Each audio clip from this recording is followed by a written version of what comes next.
गोरी कौवी अपने नए चमचमाते हुए लोहे के बड़े बिजली वाले कूलर के सामने खड़े होकर जोर से हंसते हुए कहती हैं, अरे ओ रानो, पूरे जंगल के पक्षी कह रहे हैं कि तुमने कोई नया अजूबा बनाया है। जरा मैं भी तो देखूं। उफ, ये क्या है? एक मिट्टी का पुराना घड़ा और ये गंदी सी घास फूस। हा, तुम देहाती पक्षी हमेशा देहाती ही रहोगे।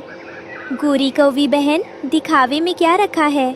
मेरा ये मटका कूलर बिना किसी खर्च के मेरे बेटे को सुकून की नींद दे रहा है। मेरे लिए यही काफी है।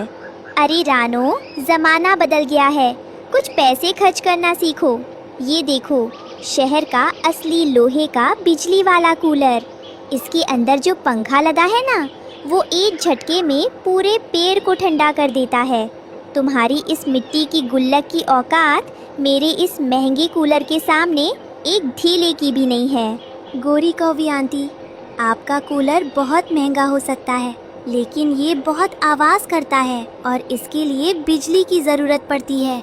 हमारी माँ का बनाया कूलर पूरी तरह प्राकृतिक है। तुम अपनी माँ की तरह ही अकल के कच्चे रहोगे कुकू। बिजली तो 24 घंटे रहती है। जिसके पास पैसा होता है वो ऐश करता है, और जो गरीब होते हैं वो ऐसे ही मिट्टी और घास से दिल बहलाते हैं। चलो, मैं तो चली अपने ठंडे घोंसले में। गोरी कौवी अपने घमंड में चूर होकर चली गई, लेकिन प्रकृति को किसी का अहंकार पसंद नहीं होता। उसी शाम अचानक मौसम ने करवट बदली और जंगल की तरफ एक भयानक आंधी तूफान बढ़ने लगा। अरे भगवान, जरा बाहर देखो। हवा इतनी तेज है कि बड़े बड़े पेड़ तिनके की तरह कांप रहे हैं। और ये क्या, बिजली के सारे खंभे गिर गए। पूरा जंगल अंधेरे में डूब चुका है। जी, मुझे बहुत डर लग रहा है। घोंसले के अंदर हवा पूरी तरह बंद हो चुकी है। उमस इतनी ज्यादा है कि बच्चों का दम घुट रहा है। वे पसीने से तड़प रहे हैं। कुछ कीजिए ना।